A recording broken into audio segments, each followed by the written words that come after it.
ṣe rí nínú ìgbésẹ̀ gbígbé. In step taking. Nínú ìdílé. In a family. Ó torí pé nípa ìgbésẹ̀ gbígbé ó sọ ọ̀pọ̀lọpọ̀ èèyàn di olòṣì. Step taking in some family have made many family into poverty. Ó sì sọ ọ̀pọ̀lọpọ̀ di ẹni ọrọ̀.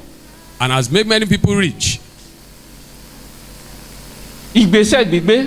Step taking. Ó sọ ọ̀pọ̀lọpọ̀, ó mú ọ̀pọ̀lọpọ̀ yè. And make many to be alive. Ó sì sọ ọ̀pọ̀lọpọ̀ dòkú. And make many to be dead. Ọ̀pọ̀lọpọ̀ kúkú pátápátá, ọ̀pọ̀lọpọ̀ míì sì kú sápò ara. Many people have died totally and some are dead in their body. Ọ̀pọ̀ ń bẹ láàyè ṣùgbọ́n ti kú. Many are living but are living corpse. Nítorí pé kí ni kò lè dá ntọ́ yìí ó ṣe lórí ilé ayé ṣe. Because they can't fulfill their purpose of life. Ó sọ ọ̀pọ̀lọpọ̀ ìránṣẹ́ Ọlọ́run dòkú láàyè. Many ministers have become dead. Ó sọ ọ̀pọ̀lọpọ̀ ọmọ ìjọ dòkú láàyè. Many church members have become dead. Ó sì sọ ọ̀pọ̀lọpọ̀ ọmọ ìjọ di ìyè. Many people, Ó many sọ members have ọ̀pọ̀lọpọ̀ become ìránṣẹ́ Ọlọ́run di ìyè. And many nípa ìgbésẹ̀. Through their steps. Nítorí pé ọ̀nà tí ikú àti ìyè fi ń bẹ nípa wọn. The way that death and life is in the power of the tongue. Gẹ́gẹ́ bí ìwé mímọ́ ṣe sọ. As the Bible have said it. Wípé ikú àti ìyè ń bẹ ní ipa ahọ́n. Death and life and the power of tongue. Àwọn ẹni tó bá sì ń lò ó yóò jẹ èrè rẹ̀. And they that love it shall eat the fruits thereof. Bí ahọ́n ṣe jẹ́ nǹkan àṣòro tó. As the tongue is not important. Ọ̀pọ̀ èèyàn ni máa ń sọ àní Adémi àní nígbà tí nkùkú ní dá sọ̀rọ̀ débi wọn ò rí tèmi mú. Many people say I will not even partake in their discussion. Ọlọ́run ò sì kọ́ fún ọ wípé ọmọ sọ tẹnu ẹ jáde. God has not said you should not. Ọlọ́run ò sì fààyè fún ọ wípé kọ́ ọmọ sọ̀sọkúsọ. And God did not will you to say slothful words. Bó ṣe jẹ́ pé ahọ́n. The tongue. Tó jẹ́ ohun ẹlẹgẹ́. That is delicate. Fún ìyè àti ikú. For death and life. Ó jẹ́ nǹkan èrè. It's also good. Ó sì jẹ́ nǹkan ìbàjẹ́. It's also bad. Tó lè bà tèèyàn jẹ́ pátápátá. I can destroy one's life totally. Ó sì lè mú èrè wá. I can bring gain. Ṣùgbọ́n di dandan kéèyàn kọ́ máa lò ó. But you must use it. Gẹ́gẹ́ bẹ́ẹ̀ ni ìgbésẹ̀ step taking. That is the same thing as the step taking.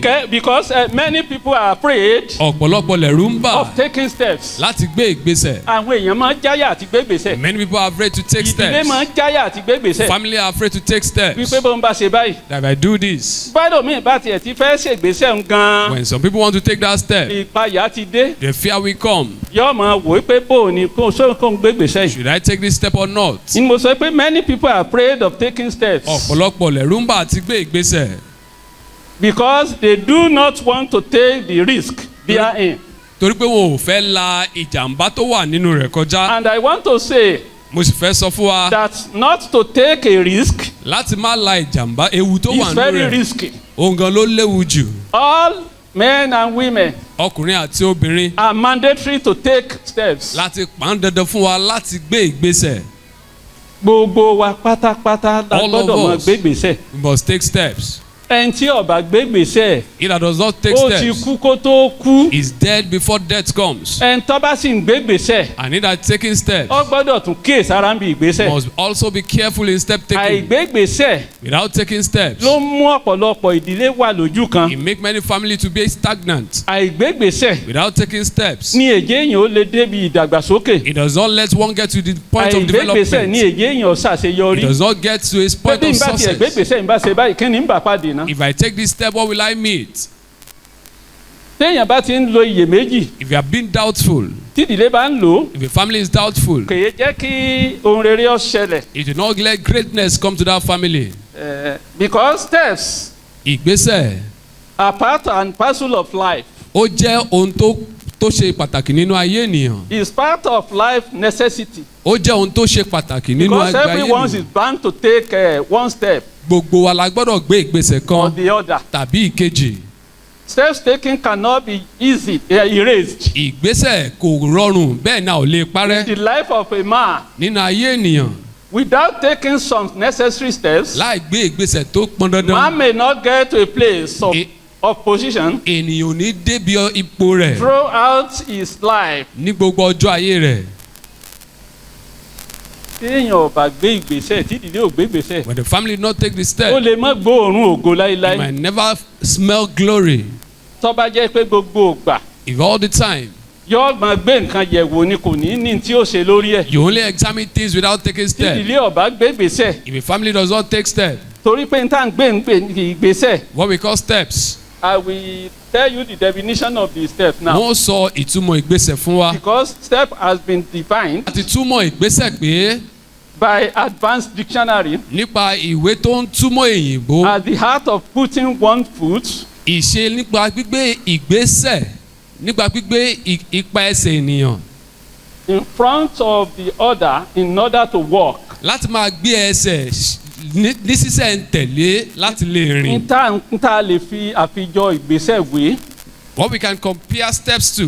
ó ní ohun tí ẹ̀kọ́ yìí ṣàlàyé pé gẹ́gẹ́ bí ìwé kan tó jẹ́ pé ó jẹ́ ìwé tó dàgbàsókè tí ń túmọ̀ tó jẹ́ atúmọ̀ nǹkan. An advanced English dictionary. òní wọ́n pè ní different advanced dictionary.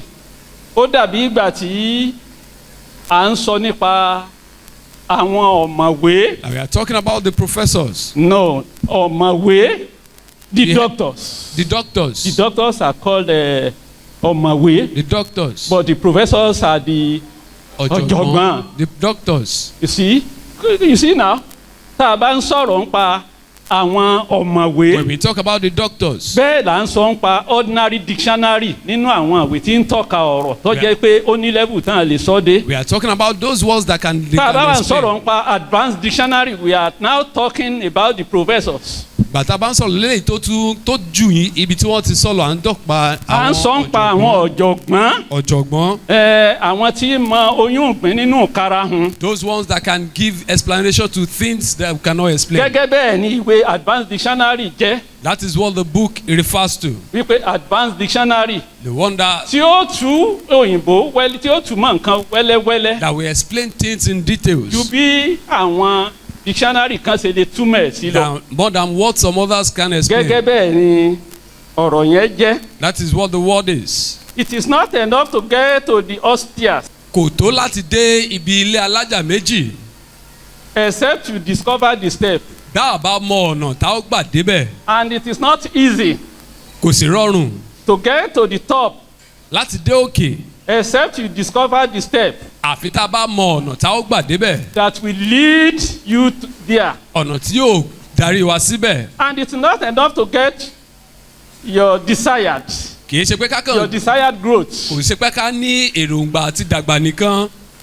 it is not enough to get your desired growth. kì í ṣe pé ká ní èròǹgbà àti dàgbà nìkan. except you get to the steps. bí kò bá ṣe pé a rí ọ̀nà. that will lead you there. èyí tí yóò darí wa síbẹ̀. because taking step. gbígbé ìgbésẹ̀. is very important. ó ṣe pàtàkì. ìgbésẹ̀. steps. ó jẹ́ nǹkan pàtàkì. is important.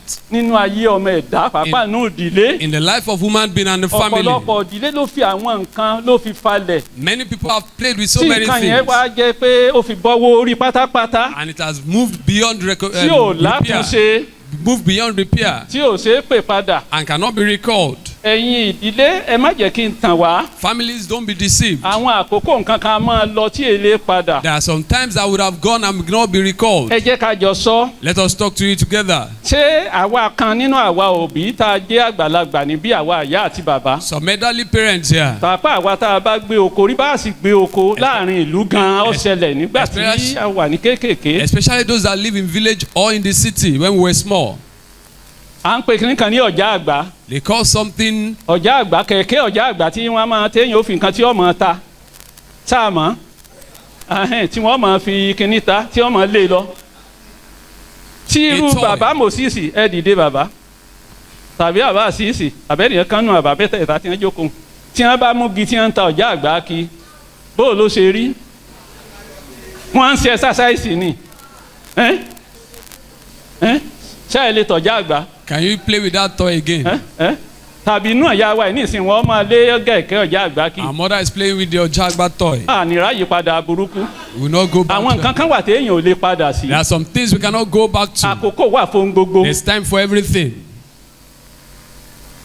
irú kẹ̀kẹ́ tí mò ń sọ lọ́jà àgbà ń. this bicycle our father is talking táwọn about. kan bá ń ta nígbà tí wọ́n wà ní kékeré. when we were doing it when we were small. a rí nínú àwọn ọ̀dọ́ ọmọkùnrin tó jẹ́ pé kò ní ìgbégbèsè ẹrú ẹ̀. some youths will not do it. nígbà yòókù ẹ̀ bá ń ṣe ẹnu ní ó ṣe kí ni. you will just be watching them. ní àjókòó kábì kan You'll be watching them. Irú rẹ̀ dàgbà tí ń ṣiṣẹ́ ìwà dìndìnrín náà ni ó máa wù. When he grow up, he will be like a because fool. ó ti dense láti kékeré. Torí pé ó ti rìn Kò sí láti ìjà lẹ̀. fáfá fún. He has not been smart. Tó bá wá di pọ́ dàgbà tán gan bí bá ń ṣiṣẹ́ gidi wọ́n ó ṣe bọ́jọ́ orí ẹ̀ ju bó ṣe rí lọ ni. He Àbí will think èsẹ̀lẹ̀ he's bẹ́ẹ̀. older than his age. Ẹni tí ọ̀yẹ́ wọn máa pè ní bàbá wọn máa pè ní bàbá. Person that should not be called father will Òun be náà called máa father. rọ́mọjọ́ orí kìá ló ń dà báyìí ó lè pò ń ti di 86 ó ń ti di He can 95. say it's 90 or 80. Àwọn àgbésẹ̀ wà téèyàn gbọ́dọ̀ máa dídé gbọ́dọ̀ máa gbé lóríṣiríṣi There are some nǹkan. steps that family should Ó fi take dórí òkòwò in business, ó ìdí ẹnu iṣẹ́ in your bó workplace, ṣiṣẹ́ ìjọba even when you tí work for ìdílé ọba máa government. gbé. If you don't take Tó that bá step fail and you fail it, taking step is very important for the family. gbígbé ìgbésẹ̀ jẹ́ nǹkan tó ṣe pàtàkì fún And then ìdílé. taking step is useful. Gbígbé ìgbésẹ̀ ṣe ohun tó wúlò. ṣàǹfààní tó wúlò Yes, lọ́pọ̀lọpọ̀. ó wúlò. Taking step is necessary. Ó ṣe ohun tó ṣe pàtàkì. Ó necessary ó jẹ mọ́ tí ó jẹ́ kò ṣeé mọ́ ní. It's something that is necessary. Gbígbé ìgbésẹ̀ Taking fún ẹ̀dá. step for human being. Láti máa gbé ìgbésẹ̀. To take step. Bọ́jọ́ ṣe wà tọ́lọ́run fi ọjọ́ fún wa tí àárọ̀ tílẹ̀ mọ́. As the Lord has given us day Táwọn and kankan tó night. yẹ kéèyàn ò gbé ìgbésẹ̀ fún láago méje àbáago mẹ́jọ tó bá fail láti gbé. The things you should do by 7 and you fail to do them. Tọ́ba ilé pé fi sí ọ̀la And lè you mọ̀ put it ṣiṣẹ́ mọ́. tomorrow. Tomorrow might not work again. A máa jẹ́ kí nǹkan sọnù mọ́yàn It lọ́wọ́. makes one lose things. Ó mú ọ̀pọ̀lọpọ̀ ìdílé sọ àwọn nǹkan kan nù. It makes family to lose so many great things. A máa fa nǹkan sẹ́yìn. It can withdraw things from Bí a us. fẹ́ ṣàǹfààní fún ìdílé gan nínú ẹbí tí wọ́n ti jáde. If you want to be useful to that family you come from, Tí wọ́n bá sọ pé ẹ wá ń gbà báyìí o ẹ jẹ́ àṣe nǹkan báyìí o àlóhùn bọ̀. come by this time I will keep postponing. Ọ̀pọ̀lọpọ̀ ìdílé ni ò ní gbégbèsè láti yọjú láti ṣe Many nǹkan people will bẹ́ẹ̀. not take steps to take that to do what they Wọ́n ní have. o ò sí ń bẹ̀ oníkíni. You are not there Oh, and you níbo ask wọ́n ṣe pín? them. How do they share it? Wọ́n ní bí wọ́n náà ní gbèsè níbo ní ntọ́ sọ́lọ́ bá wà láàrin wa ní You know what to bá a say. pè ọ́ ń bọ̀ wá bọ́ ń fọjọ́ dájọ́ ni. We call you and you did not come. Ó sì lè ṣe bí nǹkan láti kọ́ wípé yóò ti bẹ̀rẹ̀ gbé lórí sókè tí yóò ti dìde. I mean, might be there that is Ó lè lifted ṣe we come bẹ̀lẹ́ from. bí rẹ̀ ọmọ rẹ̀ ọkọ rẹ̀ ni wọ́n ó ti dìde. It might be his family might be Ó lè lifted. ṣe bẹ̀lẹ́ aya rẹ̀ àwọn ọmọ ni wọ́n ó ti dìde. His wife or the children Tòun might náà be ti jẹ́ lifted. èèyàn. He also become a Ṣùgbọ́n person sọnù in life. nípa afáfárá. But he lost it because of Taking step sluggishness. is mandatory. Gbígbé ìgbésẹ̀ ó jẹ́ ohun tó pọn dandan. Taking step is needful. Ìgbésẹ̀ jẹ́ ohun tó tá a nílò. Yes, taking step is progressful. Ìgbésẹ̀ ó jẹ́ ohun tó múni tẹ̀síwájú. Ó mú tẹ̀síwájú bá ènìyàn. It bring progress. Téèyàn bá sọnù nípa àti gbégbèsè ń bi nǹkan. If you are lost in taking Ẹni steps. tó bá lóyè ìdílé tó bá ní kójú ọjọ́ kan ọmọ tìǹ ni. A family that says should not be shamed one day. Ojú gbo ni ó ti o. Ojú láíláí ni. Will be shamed forever. Téèyàn bá wò ọ̀pọ̀lọpọ̀ ìdílé ló wò wípé ṣé mi ṣé kí n ṣerú iṣẹ́ báyìí àbí kí n máa ṣe nǹkan báyìí. Many family have checked, should I Ṣé mi do ni this kí or wọ́n bá ń bi that? nǹkan báyìí? Should they meet me in this position? Ó sì fi sọ àkókò yẹn nù. And you lost that period. Náà wọ́n sọ pé àgbà tó fi àárọ̀ ṣeré tó bá dọjú alẹ́. And neither that play in the Yóò morning. fọwọ́ kan mẹ́rù làgbárí yóò fọwọ́ kan mú kínní.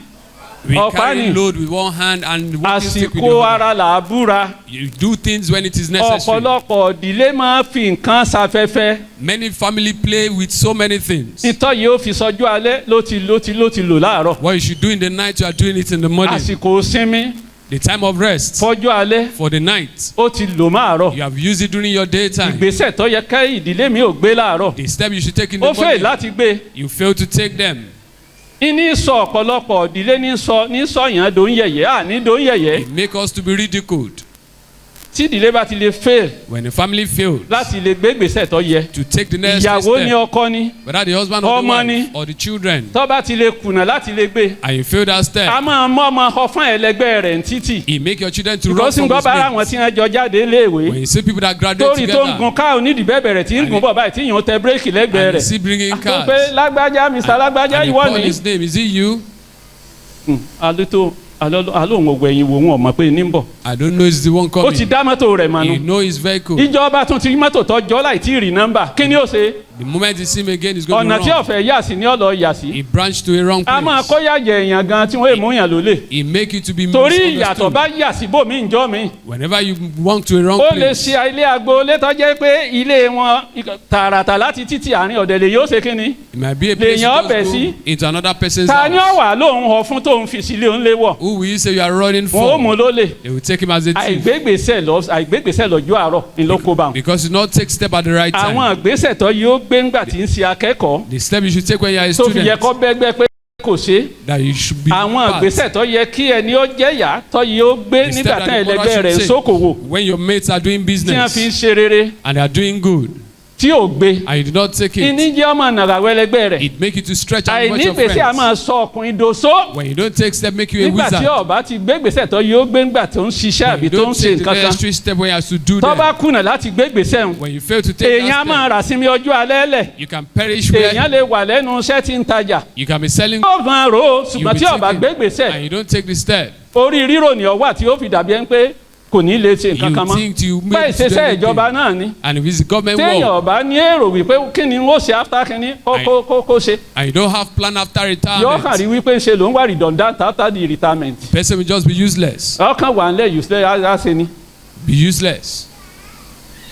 ìgbésẹ̀ ṣe pàtàkì. Taking step is a important. nílò rẹ̀ We need it. nínú ìdílé. In our family, a nílò we rẹ̀. need it. ẹ jẹ́ ká máa ronú lórí ẹ̀. Let's think about it. níwọ̀nba àgbà tá à ń bẹ láyé tá à ń bẹ láàyè. The time we are alive, àwọn nǹkan gidi wà tá a lè ronú. the good things we tó o bá ń can do. ronú nǹkan kan má bẹ̀rù ṣubú lórí ẹ̀. Don't be afraid of falling. tẹ́ ń bá ń bẹ̀rù àti ṣubú. If you are afraid of falling, ẹ wo ọmọ tí ṣẹ̀ṣẹ̀ máa ń rìn. look at the child níjọ́ ọmọ that tí is wọ́n bá tì walking. sórí rìn But they push báyìí him inú to ọmọ walk. dùn pé àṣẹ wọn á máa fẹsẹ̀ You'll méjì be rìn. happy that I can walk with my 2 legs. tí ìyá bá ń ra amúlẹ̀ mẹ́wàá tí ọ̀jọ́ mọ wọn máa sáré wájú. And the mother hold him and not sọmọ wọn let him tètè rìn. walk. Will he walk? No. mọ bá sọ ọ́lẹ̀ tó ṣe When you kàbàkàbà leave tó it, ṣubú tó dìde. in 4 nígbà walls báyá and ni ó rí stand pé àṣẹ èèyàn á máa fẹsẹ̀ méjì rìn. The second time you start yóò to máa walk sáré yóò free. and will be free to walk. mélòó wà lódiwọ̀ tó ń sá fún ìṣubú ọjà. How much more you Ìṣubú walking okòwò. to fail in business? tó ń sá fún ìṣubú lẹ́nu iṣẹ́. You are failing to you are kò running sí to fail ogun in tí business. le There's no battle that is tí hard èlópin. that won't have an end. kò sí o There's none. kò sí There's none. kò sí. There's none. ìṣe ni kí èèyàn ó ronú We should àti máa think. ṣe ìgbésẹ̀. The way to take tó o bá step. ti ń ronú tó o bá ti ń lè gbésẹ̀. When you are taking ṣùgbọ́n tó o step, bá ń ya plan rẹ sórí ọkàn lásán tó ń yà sínú ìwé tó o gbé gbèsè. you have just drawing your plan a without ní taking pẹ́ lẹ́nu step. ìyá o. We will not be stay ṣe long ni in kẹ́ ẹ jẹ́ ká poverty. ronú mo ti sọ fún wa pé mi nígbà táyìn wa. Your father says Nígbà not going to waste that tètè time. It's just small, so small tí a fi parí ohun gbogbo ń sìn. till we finish all. because to take a step might look Láti- unsuccessful. Láti gbé ìgbésẹ̀ lẹ̀ dàbí gbà pé kò sí àṣeyọrí nínú rẹ̀. yes but if you do not take steps Ṣùgbọ́n tá ò bá gbé ìgbésẹ̀ that are positive tó mú èsì rere wá, you cannot grow. a ò lè dàgbà. a lè máa wò ó pé ìgbésẹ̀ gbígbé You might be thinking this step that I want to take kò má ṣe yọrí wá cannot bring success. ṣùgbọ́n tẹ́yìn ọ̀bà gbé gbèsè But if you don't take that step, èyìn ìdàgbà o. one will not grow. ní mo fi lọ̀rọ̀ tí ó tọ́kanu bíbélì That's fi the sọ word pé he said in the ahọ́n Bible, that our ikú tongue- àtìyè ní bẹ́ẹ̀nbẹ́ That death and life in it. nínú ìgbésẹ̀ gbígbé In step taking, ìṣubú ń bẹ́ẹ̀nbẹ́ there's failure. ọwọ́ agbègbèsẹ̀ kan You took a step, ó ṣubú lórí you rẹ̀ fail, ńlọ́wọ́ lórí ọ̀ and you say you are tired, èṣù wá halẹ̀ mọ́ ọmọ ọlọ́run and devil is lórí ìgbésẹ̀ tó gbé molesting you on your step. ọwọ́ àṣàpadà You now run back. ọwọ́ àánú ìjọ kan ń lọ chọ́ọ̀chì kan You are going to a church. èṣù dúnkò kò mọ̀ ọmọ pé èèyàn lè sùn èṣù lè yàn You don't know Satan is a ó human ní being. àwọn tún dé o àwọn wọn tún dojúkọ yìí o mọ̀ ìpọ́n tó sùn bá pàdé ó ti ẹ̀tẹ́ ni tó mú un dénú ìjọ I don't know how to face these people. especially ó bá the ti rí person mi that nísìnyí ní brought me. mọ́jú Every time he sees me, he start blinking eyes. kí ló èròǹgbà rẹ̀ náà tó ọmọ tó ìmọ̀ bọ́lọ́run lò kó mú ọ wá ni. God has used him to bring you into church. ọmọ ìpálọ́run gan ti sọ̀rọ̀ ni You know what God has said? ó ló ń dá àyàn tó nínú òun He bàjẹ́ said, I've ó created ní òsí man èrò who's not kankan ní happy. èèyàn àfi búburú There's no good thought in human ṣùgbọ́n kò except sẹ́ni ọlọ́run evil. lè lò fún rere And there's no one God cannot use máa ń for wò pé good èèyàn thing. ṣe èèyàn mú ọ looking dénú at ìjọ ó God sì has nǹkan sí ọ been doing ṣé this ìwọ to gan you. tí wọ́n mú wá nù ìjọ sóò jẹ́ èèyàn re ni Are you a good person that is ọmọ not to pé the ìwọ gan church? olórí èèyàn burúkú ni You ọ are also an evil person. so ó kọ́ bọ́ bá wí pé èèyàn kan fìyà jẹ ọ ìwọ lọ wáyà Somebody have punished you. You are the one that's ọlọ́run ti good for fi ọmọ it. náà God has shown you the ìgbésẹ̀ ni way. ọmọ gbé You should just take kí làwọn steps. ìgbésẹ̀ rẹ What are the steps you take? tó o bá ń gbọ́ pé ìpàdé wà nù ìjọ tó o wà You say there is a program in tó o the bá ń church fi dọ́là tó o gbé gbèsè and you are procrastinating tó o bá without lóun taking wò steps. lọ́wọ́ ntí ẹ̀ lé mi ara mi ò sí kí n lónìí tó ń pè My ń bọ̀ body is báyà ń not bọ̀ máa strong ṣe gbèsè today. rẹ̀ ọ ń lọnu ọ ń lọ It's going. ọ ń lọ It's ọ ń going. lọ ọ ń It's lọnu going. ó ń jó lọnu It's going. iṣẹ́ tó bá ṣe tí nǹkan bá ṣe tọ́lọ́ ń bá ṣe báyìí èyí ò tún padà ẹ̀yìn mọ́ What God has done cannot be ẹ wo reversed. gbogbo òrìn àjò Jésù bí ṣe ń rìn See all the journey of níbi Jesus ọba dé tí Christ. wọ́n wá sọ pé ó sì mú àwọn díẹ̀ lára dá ń bẹ̀ yóò sì fi bẹ̀ ilé ọ lọnu When he got and he Ta ló lè healed dá him padà and ẹ̀yìn go, mọ́? who can bring him gẹ́gẹ́ back? bẹ́ẹ̀ lèmi rẹ̀ náà ṣe ń ṣiṣẹ́ The same thing his ìwọ body is tọ́lọ́run wà ń working. ṣiṣẹ́ nínú ayé rẹ̀ àti You níbi that iṣẹ́ God nínú is ayé mi working in your life and in my ẹ á wà life. á máa rojú àti ṣègbésẹ̀ wípé àsìkò tí wọ́n bá lọ yá o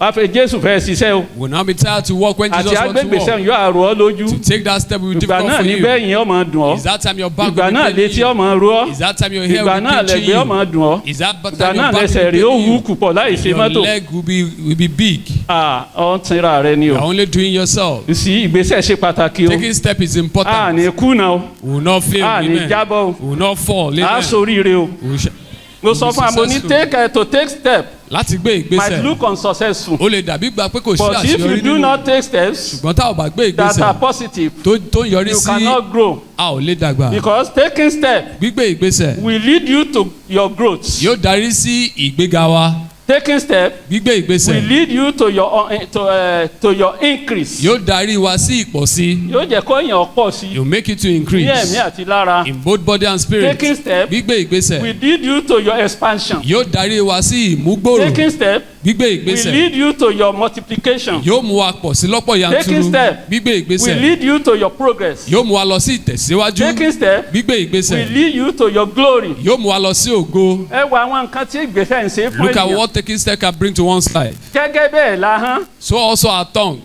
ìdìbò ń bẹ tọ́ka sí pé ikú àti ìyè ń bẹ ń bẹ. That's why the Bible says death and life is in the power of the tongue. ìgbésẹ̀ wo ni ìwọ lè máa fi ahọ́n rẹ gbé What step are you taking with your tongue? tó o fi rò wípé bọ́ ọ bá kú ń dákẹ́ Like tó o say- dá sọ̀rọ̀. If I stop talking, ibi tó o ti gbé sọ̀rọ̀ tí wọ́n ti wò wípé àṣẹ Ọlọ́run kó iṣẹ́ rere sínú ayé obìnrin. place you talk and àṣẹ you Ọlọ́run kó iṣẹ́ rere sínú This ayé person ọkùnrin. is filled with àṣẹ wonder. ọlọ́pọlọ ni. àṣẹni tó tó àwọn èèyàn darí ni. is person that can àṣẹni tó direct. náà àṣẹni tó náà wà òkè ni. Is it also okay? ṣùgbọ́n o mú àwọn rẹ o Or you- ṣe mọ́ra wọn. You close your nítorí tongue pé àwọn ti sọ pé òun ikú ló ń jẹ. because it says death and Òtítọ́ ni. life. It's truth.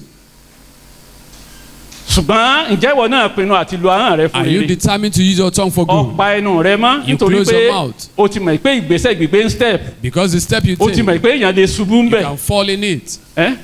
o ti mọ̀ pé èèyàn lè ṣubú ń You know bẹ̀. you can fall in ṣé ló it. mú ọ sá. Is that why you are running? láìsí jẹ́ pé èèyàn bá làkàkà kò sógo. Without striving, there's no tọ́ ọ glory. bá wọnú ìṣòro ò lè wogo lọ. If you don't go into problem, tọ́ ọ you bá can't be nílà successful. kọjá kọ dán iná wò ó lè débì If you kankan. don't pass through fire, you Kò cannot get sọ́nà rẹ̀. anywhere. There's no way. ojúbọ̀rọ̀ kí Jésù náà fi ṣàṣeyọrí tó Jesus yẹ padà. also succeeded not ojúbọ̀rọ̀ kọ́ easily. o. He has not succeeded ojúbọ̀rọ̀ kọ́ easily. kìí ṣe jẹ̀lẹ̀ńkẹ́. It is not just gbogbo gentleness. wọn bá tó ń rí bí o ti ń lọ bí àdúrà lóríṣiríṣi. Everything you are seeing through your prayer. tó pé ń òrìrú èyí owó I've èyí not seen pọ̀. this before. o ì rí nǹkan kan tọ́lọ̀ ń yàn mọ́ o. You have not seen anything God has o assigned ò to lè you. gbé gbèsè ní ọ̀nbẹ́rù gbèsè. You are afraid of taking o ò steps. lè gbèsè bẹ́ẹ̀ o gbọ́dọ̀ jẹ́ olóòótọ́ nù gbèsè rẹ tó mọ̀ gbé You must ni. be truthful in your step ibi taking. àwọn ti gbé jẹ́ ikú. Where the tongue is ibi dead. ẹni tó bá lu àwọn sí òdì ni. Anyone that use it wrongly, tó o bá lu àwọn rẹ sí rere. if you use it for good, ahọ́n rẹ ni ó mú ọ débi ọ dáa. it will take you to a tó o good bá mú place. àwọn rẹ tó o lọ pamọ́. If you just keep your tó o fi tongue contribute tó o fi mú nǹkan kan and you jáde. don't bring something good ahọ́n from wọn lẹ̀ mọ́ lẹ́ẹ̀kẹ́. it, it will stick to your ó mouth lè di nǹkan míì sí ọlá gan ó and lè dà become ìsàn. something to become toró ò fi sickness. sọ̀rọ̀ òye. Because you have not used it o ò to fi wá tẹ̀síwájú fún rẹ. you have not used it to ọlọ́run tó process for dá àwọn fún yourself. wa kò dá fún lásán. The Lord has given us tongue to tó o work in us sọ̀rọ̀ for já wọ́n ní anything. sọ̀rọ̀ ẹnu ẹ̀ ká gbọ́. It says speak the word of your mouth and let's hear. bẹ́ẹ̀ láṣẹ mọ irú ẹni tó o ṣe. You will know who you are. nígbà bá gbọ́rọ̀ ẹnu rẹ̀ wọ́n láṣẹ material lára bí By the àṣeyàn time you àṣẹ speak, àṣohun èlò tó wúlò They ni. know you are a useful àwọn material. alásọpọlọ ń bẹ lórí ẹ̀.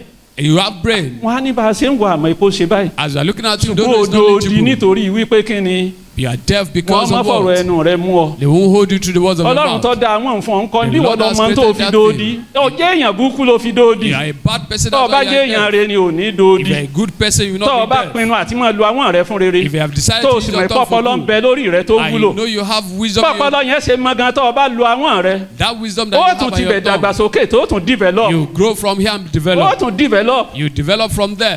tó o bá jẹ́ pé ìrere ní bẹ lọ́kàn rẹ. If you have good in your nígbà heart, tó o bá ń lo àwọn tí wọn náà bá rí i pé ò lò fún rere. by the time you are using ó that fi heart, mọ táyé ti gbìn inú ayé rẹ ọmọ bó ṣe ràn jáde. you know what to send those things that ahọ́n you ó lè planted in your life. ṣiṣẹ́ tọ́lọ́run ràn wípé kó o fi wáre fúnra The rẹ. tongue will do what God has sent it to look for good for yourself. nítorí pé tó o bá lo àwọn fún rere. If you don't use that tongue for ibi tí o good, ti yẹ ọkọ̀ wọ̀ sí ló ti máa kọ̀wọ̀ sí. where you should not be ibi rejected, tí o ti be yẹ ọ rejected. sọ̀rọ̀ tí ọ̀dà ló ti máa sọ̀rọ̀ gbéraga. The place you should not speak good things, you start to be ahọ́n proud. ahọ́n fún ìdílé. Your tongue for the ó ṣe family pàtàkì. is so important. ìgbésẹ̀ ṣe pàtàkì. The step is a gbọ́dọ̀ important. ṣe ìgbésẹ̀. We must take that step. agbára tá ìgbé. The power tá a to sì take fi ní a step ìsìgbé.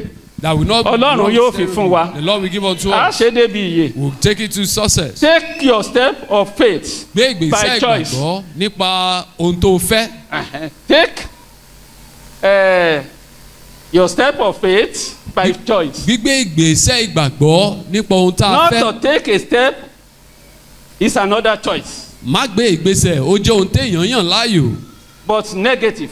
ṣùgbọ́n ó jẹ́ ohun tó As lòdì. a believer, Gẹ́gẹ́ bí onígbàgbọ́ always take a positive step. o gbọ́dọ̀ gbé ìgbésẹ̀ tó yọrí sí rere. Positive steps Ìgbésẹ̀ rere are steps that will bring about your achievement. òní yóò mú àṣeyọrí wá In the area of your physical life, níbi ìgbésẹ̀ ayé rẹ, spiritual life, ìgbé ayé tẹ̀mí. taking of steps are necessary. Gbígbé ìgbésẹ̀ ó jẹ́ ohun tó ṣe pàtàkì tó ṣe dandan. Therefore, not Nítorí to náà take step is risky. má gbé ìgbésẹ̀ ó léwu Not to nínú. take step is deadly. Téèyàn ò bá gbé ìgbésẹ̀ ó máa ń mú ikú wá. Bẹ́ẹ̀ni, torí pé alóhùn ọ̀pẹ nù ún mọ́ oríṣiríṣi nǹkan lẹ́yìn tí ìbá gbégbèsè ni máa dé bá. Many people that don't take step face a Ibi tí ò lot. ti sí bẹ̀rù ni ó ti máa bẹ̀rù. Where there's no fear you start to fear. Nígbà tí ò ní sọ ohun tí ń ṣe síta. When you no tell the people what's wrong with Kò ní you. gbégbèsè láti sọ̀rọ̀ kó lè mójútó ohun tí You ń no ṣe. take step to take Tí care of nǹkan wọn fi yourself. pinni kú tí èlò yọrí sí kú fún. And till that thing lead to death. Yóò bonu ni. You just close your mouth. Yóò bonu ni. You close your mouth. Ẹ ní máa ti ń jà You lógun. know what is the war battle is facing. Ebe ni ó bá sọ tẹnu ẹ̀ ni wọ́n máa ti ń It ṣe. is the person that is talking that we know what to Nígbà tí do yóò for gbé you. ìgbésẹ̀. When you don't take this Ọjọ́ step, ni ó máa dá sí. you just A máa procrastinate. ṣe kú pààyàn. It can bring death. Ìgbésẹ̀ sì mógó báyàn. And when you Ó take fún yàn ní step, bring ṣẹ́gun. glory. It Ó can give fún you, yàn ní iyè. it can give you Ìyè victory. ni ó fà wá lágbára It will Ọlọ́run. give us victory in Jesus' name. Amen.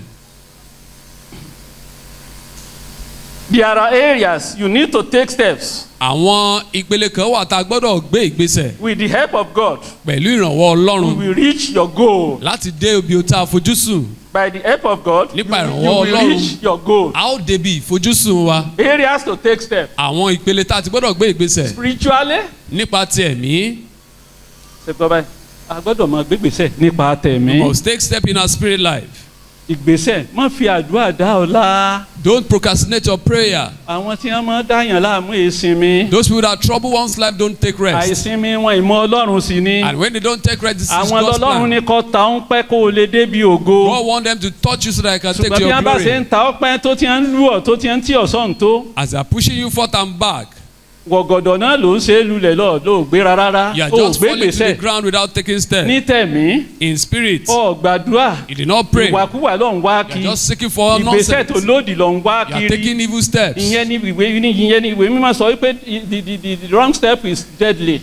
Ìgbésẹ̀ òdì ó máa ń yọrí sí ikú. Wọ́n bá wọn yọrí síkú negative steps. Ìgbésẹ̀ òdì máa ń yọrí sí Ti àwọn ikú. ìgbésẹ̀ òdì náà ni wípé ọ̀tọ̀ níbi tó ń wá ìṣẹ́gun sí. You are looking for your victory somewhere Ìgbésẹ̀ tó ń else. gbénu That's the step you take. spiritually In spirit. ní tẹ̀mí. In spirit. Ìgbésẹ̀ tó ń gbénu. The step you take. O gbọ́dọ̀ gbé gbèsè. You must take that Irú step. ìgbésẹ̀ wo ló ń gbé ìwọ What step should you ìdílé? take in the family? Ìgbésẹ̀ wo ló ń gbé? What step are you taking in the family? Tí èsè wípé ìgbésẹ̀ rẹ torí pé bọ́mọ ọba rìn tí wọ́n bá tọ́ dẹ́sẹ̀ méjì wọ́n bá so lókun lẹ́sẹ̀ méjèèjì. When it talks Fífò kí ọmọ fò. it will just be Ìyẹn máa sọ jumping. pé ẹ̀ ń léku méjì lẹ́ẹ̀kan yóò He that is pòfo. rolling two things will miss one.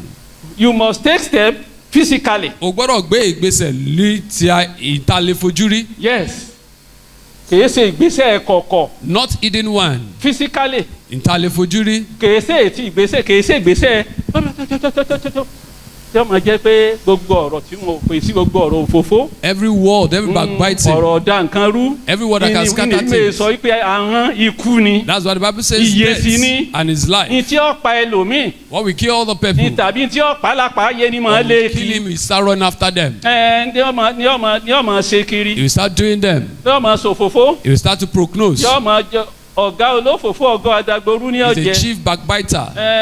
Ní ọmọ ṣe yẹn káàkiri. You do that Stẹ́ẹ̀pù all kan náà around. nírú oníyẹn ń gbéhùn. That person is taking Ó a sì fi ń step kó bàgbé ayé ẹ̀ and ni. is destroying Tẹ́ ẹ such bá sì life. ború àwọn tí wọ́n máa ṣe irú ẹ̀. And people that do Ológo that, ni wọ́n. they are glorious Ẹni tọ́lọ̀ ń people. dání ní ńlá ni The án. one God has created Ṣùgbọ́n kí be. ni a ti fẹ́ sọ nípa ìgbésẹ̀ tọ́lọ́run la gbọ́dọ̀ máa gbé? But what do we want to tell about the Irú step God ìgbésẹ̀ has wo us lò to wọ́n ń gbé? take? What step are Kí you ló ń fa taking? àwọn rẹ tó jẹ́ ikú àti ìyè? Ìgbé What are àárín you ìwọ̀n ń doing lò with sí. your tongue that is life Níbo and ló death? darí tiẹ̀ sí? Where have you directed Steps yours? to be taken. Ìgbésẹ̀ tá a gbọ́dọ̀ gbé nípa Financially ìṣúná. nípa ìṣúná o gbọ́dọ̀ gbé gbèsè. You must take a step. Tọ́ọ̀bá mọ bó ọgbọ̀n ọdọọdún lóye mọ bí ó darí ìṣúná lóye mọ bí ó darí ìnáwó tiẹ̀ Every sí. year you don't know how to plan your finances. Mọ bí ó darí ìṣúná You tiẹ̀ don't know how sí. to plan your Wọ́n á ní finances. ẹ̀wò bí ṣe ń dákẹ́ jẹ́ òun alólówó ni wọ́n Look at the alówó way pọ̀ he's lóẹ̀. quiet. He's a rich person Òkú èèyàn sì ni. and he's a dead one. òkú tí ń bẹ a láàyè living nígbà tí corpse. òkùnkùn ní sọ kò ní sí ìgbésẹ̀ When kankan you will not tell anybody and take and they step, will not know wọn ò ní mọ nǹkan tó ń ṣe they won't know what's wrong with ẹ him. gbọ́dọ̀ ṣègbésẹ̀ You must take that step. gbọ́dọ̀ You ṣègbésẹ̀ must take that step. gbọ́dọ̀ gbèsè ló máa ń fà tó owó máa ń purọ́ mẹ́lòmíì That's why money lie on many people. owó a máa purọ́ mẹ́lòmíì àbí They lie èpurọ́ máa against yàn ni you. ẹ̀rẹ̀ lómi bí ó ti tó ní Some people will be very fat, tí bá ń bọ̀ lọ́ọ̀kan báyìí and when it's coming, ẹlòmíì bá ń bọ̀ lọ́ọ̀kan báyìí when the person is coming, ẹ máa wò ó pé eléyìí this person, tọ́ba wa yọjú sí pé onídìí ìrànwọ́ kan àbí I ẹ need bá one wò ó help yẹ from sí you. ẹ máa pé ọ̀rẹ́ tí ó sọ fún ọ pé ṣé lágbájá ló fẹ́ sóore fún do you want to do this for this person? ṣé wo ò rí bó ṣe rí ni You ibú don't owó say ni offer. kèé ṣe é fún yàn ni owó He's ń bẹ lọ́wọ́ ẹ̀ rich, he has money, tí wọn ò sì mọ̀ ipò fìfo ni and they don't know it's empty. àgàgà kan máa kó aṣọ àwìn wọ̀ Especially when you put on, sólówó kí wọn ó pè é they will call you a rich person. ṣùgbọ́n o gbọ́dọ̀ gbégbèsè o gbọ́dọ̀ rán ẹnu rẹ o gbọ́dọ̀ ránṣẹ́ But iṣẹ́ you burúkú send ni your ọmọ ràn tongue, you send the good jẹ́ kí job. àwọn èèyàn tó yẹ kó mọ bó o ṣe rí ọmọ bó o ṣe rí Let people that know Tó you bá know how jẹ́ you ní are. ẹ̀mí, They should know nínú who you are. ìdílé. In the family, ètò ìṣúná your jẹ́ kí finances. ìṣúná rẹ Let your finances lọ́dọọdún every má year. jẹ́ ni tí o because to have money kéèyàn ò ní owó it's not the problem Kò kí ń ṣe wàhálà but how láti to spend the lówó. money is the Ṣùgbọ́n láti problem ná o ní bẹ́ẹ̀ yóò ṣe wàhálà. àti lówó ṣòro To have money is not a ṣùgbọ́n problem. bẹ́ẹ̀ yóò ṣe ná owó oní tó To ṣòro jù spend it is the problem. oní tó ṣòro Is the problem. téèyàn ọba mọ bí ó ṣe náwó If you don't know how to spend tó money bá ṣòwò fọgọ́rùn ọdún and you do business for yóò 20 kàn wá years, máa ro ní pẹ́ẹ́tì ẹ̀dùn kí ni àṣeyọrí you ìhun náà just be asking what's my òun ọba success. sí mọ̀ kóun ó ṣe báyìí o I would have òun ọba done sí mọ̀ kóun this. ṣe báyìí but I would gbogbo have nǹkan wọn ẹ ti done ṣe that. kí ni Everything has ó ti gone. bọ́wọ́ orí gbẹ̀yàn sí jòǹsẹ́ ìjọba And you are a government worker tí ọba ní èrò and you don't have plan. wípé bó ló ń ṣe fẹ́ ṣe yọ kàn rí pé ń gbóhùn bá ṣe òǹkan ṣe ni àní ṣe When lásán you retire, it will just be in vain. torí pàápàá ìjọba ò tiẹ̀ fẹ́ nǹkan mìíràn fún yàn Especially the personal government don't work enrollment for ni you. owó ìjọba tí wọ́n máa ń fún yàn lówó oṣù The wọn ò money ní they kọ́kùnrin pay. ó fẹ́ yàwó They don't say you should marry. wọn ò ní oníyàwó They don't say you should marry. kódà wọn ọ̀ràn yàn pé ó bímọ They don't say you should have children. owó tó yẹ jẹun The one you used to eat. owó tó yẹ wọkọ̀ The transport. oní sálárì túmọ̀ sí That's the meaning of salary. ìyókù téèyàn ń rí lò tí fi ń yà sí ọmọ àbí ṣe nǹkan kan èèyàn Everything discipline you ara ẹ̀ use ni is because we are disciplined. èèyàn ó kó rẹ̀ ń jánu ni You are èèyàn ó disciplined. fún rẹ̀ ni You strangle yóò fún yourself rẹ̀ ni ni ó fi rí fi yanjú tọmọ so you can take tí care òun of náà ó your fi children. bẹ́gbẹ́ mu And lọ́jọ́ you can iwájú also be somebody in life. ìgbésẹ̀ kanu That's a step. téèyàn bá kùnà láti gbé And when you fail yóò it, dolùwòran lọ́jọ́ you iwájú become ni a ní villain. dolùwòran o You will not become a ìjọ ẹ̀ tí spectator. ń fà wọ́n tí wọ́n ń bẹ lókè ṣe pé èwo lè pè múnú wọn rí náà Since the day you have been causing those people in government, àyàfi kéèyàn náà gbìyànjú kí ìdílé ó gbìyànjú kọ́mọ òun náà wà láàrin àwọn tí ọmọ rí náà your family should take step and make your children be àwọn those tá a that bá take láyé tí wọ́n decision. ti kú bí wọ́n ṣe fi hàn ṣe pé nu That's the way they cause those wọ́n ń people fọmọ that we wọn met. dípò sípò ń bẹ̀ And ní their bí wọ́n bá ti children ń is ṣe replacing them as they are going. sẹ́ni wo níbi èpè náà ló dùn sí ẹgbẹ́ elépè Is that place you want to stay? lórúkọ Jésù yóò dára fún In wa Jesus' name shall be well with ṣe ni ká us. ronú We should think. ká mọ ètò ìṣúná wa We should take care of our finances. areas to take step Àwọn ìpele tá a gbọ́dọ̀ gbé ìgbésẹ̀ family nínú ìdílé, nínú ẹbí bẹ́ẹ̀ ni in our family. a gbọ́dọ̀ gbé ìgbésẹ̀ We must take step. kárí sí aya We must see to the wife. kárí sọ́kọ We must see to the kárí husband, sọ́mọ to the children. kẹ́nikẹ́ni ọmọ ṣe yóò ń ranù Nobody should be tí yóò di wàhálà useless. fàrà yòókù lọ́jọ́ That will alẹ́ become problem in the days of yóò old. di wàhálà Become problem. yóò di wàhálà Become problem. nínú ẹbí In the a gbọ́dọ̀ family. mọ gbé ìgbésẹ̀ We must take that step. gbogbo ẹni tí bá máa ń níyàwó tí ó níyàwó tí ó sọ pé obìnrin ojú kọ́ dáná oúnjẹ kó ṣe oúnjẹ kọ́ máa sùn tàbí your obìnrin tó wife fún is rẹ̀ just sọ to- pé èmi ò díṣẹ́ kankan ṣe o ọkọ mi ti lówó I don't have anything to do. My husband is rich. olòṣì ni wọ́n jọ yà kan yìí You become poverty, poor in the end. ebi ní ọ̀pá wọn kan yìí Hunger will kill them later in life torí ẹ̀ ń tanra wọn jẹ ni because they are deceiving themselves. wọ́n gbọ́dọ̀ gbé ìgbésẹ̀ nínú They must ẹbí take step in their family. ìgbésẹ̀ náà ni pé kí ni nǹkan tó kàn What kí ni is nǹkan tó next? kàn What are is the next? kí ni nǹkan tó ṣe What kí ni is tá a ṣe next? gbogbo àwọn irú ibi téèyàn ti gbé ìgbésẹ̀ nínú ẹbí The place you should take step. another place ni Ìmíì. economically Ọrọ̀ ajé. ní ọrọ̀ ajé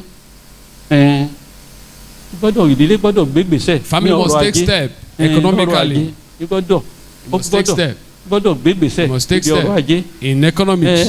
gbọ́dọ̀ ẹ bá ń ṣòwò If you are doing business gẹ́gẹ́ bẹ́ẹ̀ tó ń ṣiṣẹ́ ìjọba náà ṣe gbọ́dọ̀ plan as the same person that is wípé government yes kí ni ó worker, jẹ́ níbo ni màá gúnlẹ̀ sí and then socially ní ìbáṣepọ̀ pẹ̀lú àwọn ará, you see o gbọ́dọ̀ mọ gbégbèsè. You must take steps. àti ní ìbáṣepọ̀ ní ti ohun rere tí èsè social, negative in good tí èsè tọ̀nà òdì In good things. tí èsè ti kú It's not for tó death. jẹ́ ti yè. That for ẹ rí i life. pé ikú àtìyè ní bẹ́ẹ̀ nu àwọn lílò. Death and life is in the tongue. ọgbẹ́ni tó bá lò dáadáa fún rere ni ó Anyone yà that sí. uses it for good. O gbọ́dọ̀ ní ìbáṣepọ̀ You nínú must have ìjọ good Ọlọ́run relationship in the pẹ̀lú church of àwọn God èèyàn with the people. láti mọ́kàn wọn dúró nú Ọlọ́run make them kì í stand ṣe in láti God. lé hàn dànù Not to chase tàbí them láti away. jọ̀gà lé hàn lórí Or to become God upon them. kò ń ṣe o It's not that. kì í ṣe láti mú ẹ kúrò nú Not Ọlọ́run to take them away from tọ́ ọ bá God. ti ṣerú èèyàn ti You do kọjá nù this. kú o You have gone into n tí ò death. yí ọ̀pọ̀lọpọ̀ ọmọ Ọlọ́run nù That's what many don't know. àní bọ́nú kú We shall not go into death. ààyè ni o We shall so lastly ní àkótán educationally nípa ètò ẹ̀kọ́. ètò ẹ̀kọ́ gbọ́dọ̀ gbégbèsè You must take step. gbọ́dọ̀ gbégbèsè You must take step. ìdílé gbọ́dọ̀ gbégbèsè A family must take step. nípa ètò ẹ̀kọ́ In ìdílé gbọ́dọ̀ gbégbèsè you must take step. ìnísinmi ọjọ́ alẹ́ That is the o gbọ́dọ̀ gbégbèsè lifetime rest. o gbọ́dọ̀ gbégbèsè You must take step. ọ̀pọ̀lọpọ̀ ìyá ni máa lu ọmọ ní ìsìn tí ọmọ pé Many parents will beat children. ìbàjẹ́pọ̀ náà lórí àbàjẹ́pọ̀ náà láǹfààní òun kọ́ Have the grace. òun tiẹ̀ òun náà karú nǹkan kan ní ìsìn ni ọ̀rọ̀ òun ìbá ti rí báyìí I will not be ẹgbọ́n like ta this. ló ní ọmọ kà Who asked you not to read? bọ́yá àwọn òbí lékì tí wọ́n lùlù Maybe your tí parents ń chased sọ fún ẹ you. pé bẹ́ẹ̀ tí ọ̀kàwé ó ṣe kí ni And the person that does not read. wọ́n ń gbé ilé ayé Live in the ilé world. ayé ọ̀nà ní ń gbé òun. And you are living in that world. ẹ jẹ́ kí ìdílé ká máa gbé gbèsè We ní should take àkókò tó step. yẹ agbára tá a sì gbé The power to tá a take it. jèrè Ọlọ́run ó fi fún wa. The Lord will give unto us. Any time or moment you want to take step Ní gbogbo àsìkò tá a bá fẹ́ gbé in these ìgbésẹ̀. areas Ní gbogbo àwọn. the devil might want to debar you from it. Èṣù lè fẹ́ dí wa lọ́nà láti gbé ìgbésẹ̀. má wo tèṣù o Don't look at the devil's own. níṣẹ́ ni kó o múra kó o gbé gbèsè tó o You should gbé be ready to take the gbogbo step. tèṣù ọmọ mú á nírẹ̀wẹ̀sì What the devil will bring is èròkèrò ni ọmọ mú á tiredness and evil Ọlọ́run ó thoughts. mú aborí. And the Lord will make us so.